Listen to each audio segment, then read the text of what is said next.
I'ma keep it a bean. Stick to the script, every scene. This from last year, but they clean. Say to say, I'ma take something else, but it's winning team. Charlie Sheen, fam gang, the regime. I'm from Piney Green. This been overdue forever. Asked me when it was dropping, said never. Should've made you cut the feather, but I designed it Freemason Margiela. What's good, Shellitronnn here, the most woke, no joking. I'm back again with a brand new video, and today I want to talk about a guy who might be going in one of the later rounds of the draft, but he has such a strong skill set that we definitely need at a position that has an opening for a starter to be placed there, that I think he could really be a sleeper in this draft, and we can get a guy with great speed, great tenacity, who can help out in a lot of different spots, who may be falling in the draft only for a reason that nobody in this world can answer other than him and his coach. And I don't think we'll ever get that answer, but it's a pretty big question, and I'll get to it a little bit later, probably really soon after I get to his combine numbers, which, go ahead and throw those up from right now. The guy's 5'10", about 180, which makes him sound like he's kind of small, but he ran a 4.3 740, a legit 4.3 kind of speed guy, 18 reps on the bench, so he's kind of smaller, but he's strong.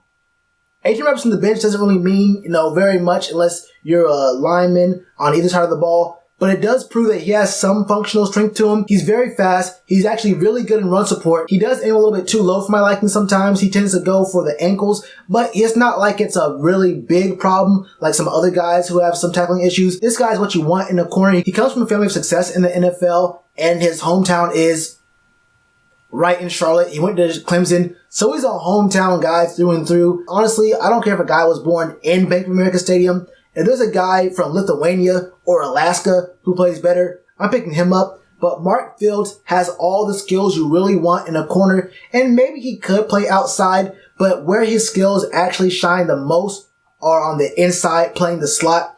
Dude has a really twitchy step, and he is sometimes maybe prone to trying to jump routes, even if it's a fake underneath, but he has such good recovery speed, and his hips are kind of loose. He is able to catch back up to a receiver. This guy is not going to get beat. When the ball's in the air, he plays the ball, not the player. And even if he does kind of maybe get beat sometimes on catches, you will see his hand fly in at the point of attack, at the point where the ball is, and he will smack the ball out of the guy's hand, even through contact. I like Mark Fields a lot. He's a smart guy, high football IQ, but the big problem I mentioned before, the big question I had at the top of the video, comes with his stats. Throw them up from right here, man. These stats are bad.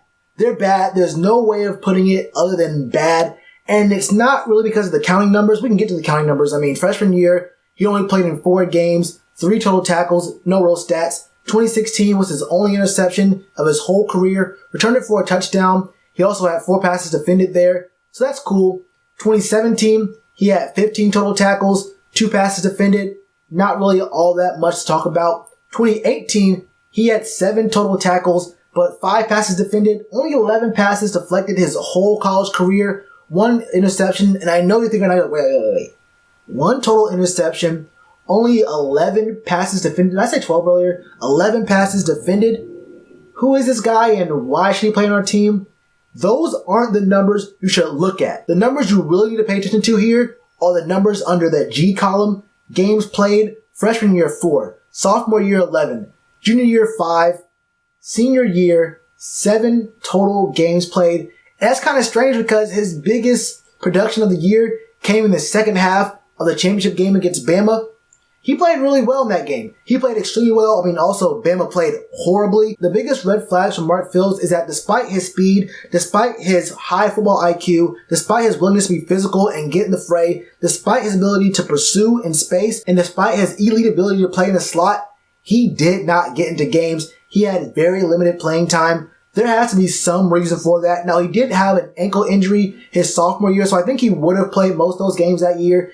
But there is a big question as to why his coach did not play him for too many games. It wasn't because he wasn't that good. It wasn't because he wasn't fast. It wasn't because the guy was not smart or he had too many issues. I think he was suspended 1 game for conduct unbecoming, something like that, breaking the rules or whatever. So there is a small hint at maybe something being there, but in the wider picture, him not playing a lot of games, and when he did get in the games, he didn't start very often. Those are some very strong red flags that raise questions that we probably won't get the answer to unless you talk to his coach, and there's no way I am going to get any answers out of that. I don't think the team's going to be talking to his coach. And in any event, that information probably won't become public until after the draft, or unless a Larry Tunsil kind of situation comes out, where it comes out right before the draft, some kind of like expose kind of thing.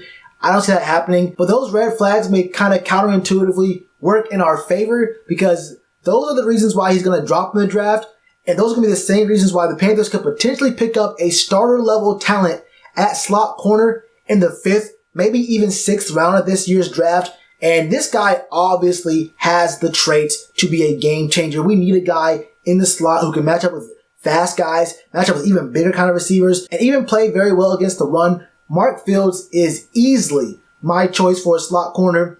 Like I said, there are questions, but for me, the physical abilities, the talent is all there. He's only 5'10", which, me, I like kind of taller guys in our secondary, guys, especially in the slot with longer arms. But with Mark's speed, he makes up for his lack of size.